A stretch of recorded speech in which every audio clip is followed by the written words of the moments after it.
안녕하세요. 도저히 갈피를 잡을 수 없어 여기에 글이라도 써봅니다. 저는 남편과 2년 반 정도 연애 끝에 결혼했고 결혼한 지는 5월이면 1년이 됩니다. 저희 둘 다 평범한 외모에 평범한 직장 등 별반 특이할 거 없는 사람들이었고 그래서 결혼 생활도 평범했는지 모릅니다. 문제는 시동생입니다. 남편과 저 연애하는 기간 동안 남들처럼 친구들과 함께 만나기도 했고 동생과 친구처럼 지내는 남편 덕에 시동생과 같이 만나 밥도 먹고 영화도 먹고 또 시간이 되면 시동생과 시동생 여자친구 넷에서 야외로 놀러도 갔었습니다. 시동생은 여자친구로 오래 못 사귀는 편이었죠. 자주 바뀌는 여자친구 뭐 그 사랑 사생활이고 아직 결혼도 안 한 상태라 그냥 자꾸 바뀌어서 나오는 여자친구 그려려니 했습니다. 하지만 매번 바뀌는 여자친구에게 시동생이 꼭 하는 말이 있었습니다.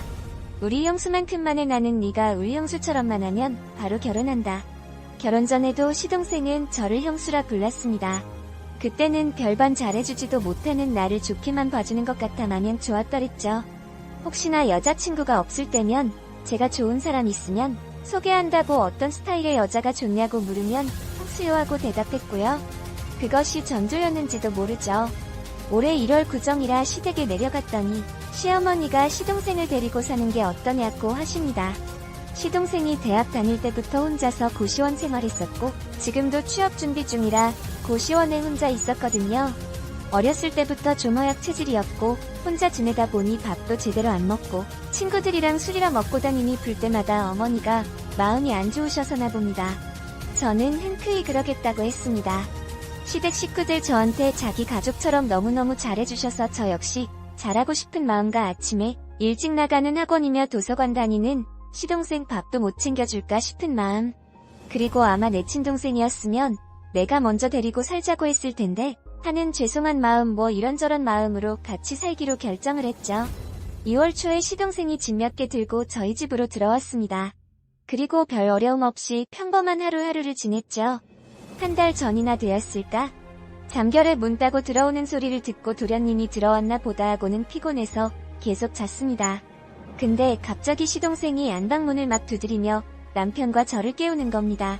일어나 시계를 보니 새벽 3시 20분 나가보니 시동생이 술에 만땅 꼴아서 흐리멍텅한 눈으로 울고 있더군요. 남편에 깜짝 놀라 무슨 일이냐고 묻자 시동생이 가슴이 아프답니다.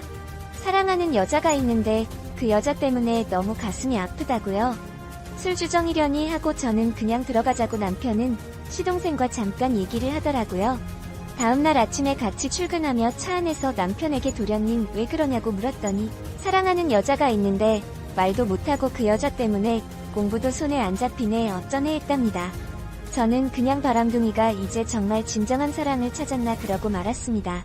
그런 후 가끔 시동생한테 아직도 그 여자한테 고백 못했어요? 하면서 놀림 반 걱정 반으로 묻고 했죠. 그럴 때마다 시동생이 그냥 고개만 끄덕거리고 말길래 참 어렵네 했고요. 그런데 그저께 사건이 터졌습니다.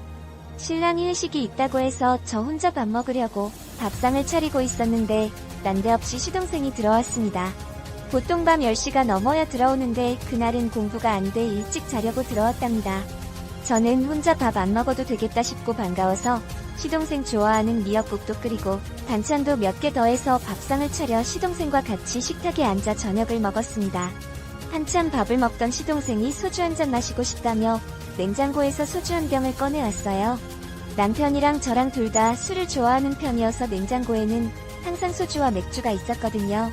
그렇게 시동생과 같이 앉아 소주 한 잔 했습니다. 술을 좋아하지만 잘 마시지 못하는 저는 한 잔을 나눠 마시는 사이 시동생은 남은 한 병을 다 비우고 다시 한 병을 가져오더군요. 너무 과한 거 아니냐는 제 말에 시동생은 오늘 취하고 싶다고 합니다. 공부하느라 받는 스트레스도 장난 아닐 것 같아 그냥 마시고 푹 쉬라고 냅뒀습니다.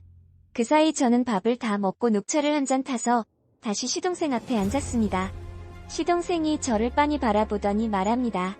좋아하는 여자가 사랑하는 여자가 자기를 너무 힘들게 한답니다. 그래서 위로락지고 몇 마디 하고 있는데 시동생이 드디어 저를 깜짝 놀라게 합니다. 그 사랑하는 여자가 저랍니다. 처음엔 시동생이 농담하는 줄 알았습니다. 워낙 술이 센 사람이라 취하는 것 같지는 않는데 내가 너무 심각하게 얘기하니 분위기 바꾸려고 농담하는 줄 알았습니다. 근데 농담 아니랍니다. 얼마 마시지도 않고 도련님 취했네 했더니 아니랍니다. 순간 머릿속에 너무 하얘져서 뭐라고 말도 못했습니다. 자꾸 나를 볼 때마다 좋더랍니다. 처음엔 그냥 맘에 드는 형의 애인이었답니다. 그런데 어느 순간부터 제가 자꾸 생각이 나더라입니다. 보고 싶고 만나고 싶고 어떨 때 형이랑 헤어졌으면 좋겠다는 생각까지 했답니다. 우리가 헤어지지 않고 결혼하던 날, 그 전날 술을 엄청 먹었답니다. 어쩐지 결혼식장에 나타난 그 모습이 술이 덜 깬 모습이었던 걸로 기억합니다. 정말 뭐라고 말을 해야 할지 몰랐습니다. 우리 도련님 술 많이 취했는데 농담이죠? 라고 말했을 뿐 더 이상 생각이 안 나더군요. 어떻게 식탁을 치우고 설거지를 하고 방에 들어와 놓았는지 기억에 없습니다. 그냥 그대로 식탁에 앉아있는 시동생 놔두고 문을 쾅 닫고 방으로 들어왔습니다. 남편이 들어올 때까지 정말 그 시간이 너무 길었습니다. 하지만 막상 회식이 끝나고 집에 들어온 남편을 붙잡고 아무 말도 못했습니다. 뭐라고 해야 할지 몰랐습니다. 남편은 시동생이 요즘 공부 제대로 못하고 여자 때문에 마음 닫혀있다고 걱정을 하고 있는데 그런 남편 앞에 그 여자가 나리래하고 말을 할 수도 없고 친구처럼 지내던 형제 사이가 이상해질까봐 걱정도 되고요. 아무튼 혼자서 머릿속이 복잡해서 잠을 정말 한숨도 못 잤습니다. 다음날 일어나 보니 시동생은 벌써 나와 버리고 없더군요. 이럴 땐 정말 어떻게 해야 하나요? 눈에서 멀어지면 좀 나을 테니 먼저 집에서 내보내는 게 슬리겠죠? 하지만 남편과 시부모님께는 뭐라고 말을 해야 할지 잘해보려고 같이 살기 시작한 시동생 때문에 이렇게 머리가 아플 줄은 정말 몰랐습니다. 세상 살다 보면 별의별 일이 다 있네 했는데 이런 일까지 제게 일어날 줄 몰랐습니다. 주위 사람한테 물어볼 수도 없고 너무 답답합니다. 저 어떻게 해야 하죠?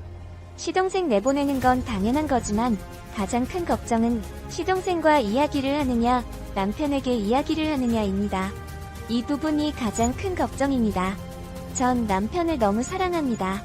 결혼 전이나 지금이나 한결같이 날 아껴주고 신뢰하고 사랑해준 남편 동생을 친구처럼 생각하고 걱정하고 위해주는 남편을요. 뭐가 답인지 모르겠습니다. 시동생은 그러고 난 후 아이 집에 들어오질 않고 남편한테는 친구 집에서 잔다고 했답니다. 더구나 요새 잠도 못 자고 뒤척이고 밥도 제대로 못 먹는 저를 남편이 많이 걱정합니다. 누구와 얘기를 해야 할지 도대체가 갈피를 잡을 수가 없어 불안합니다.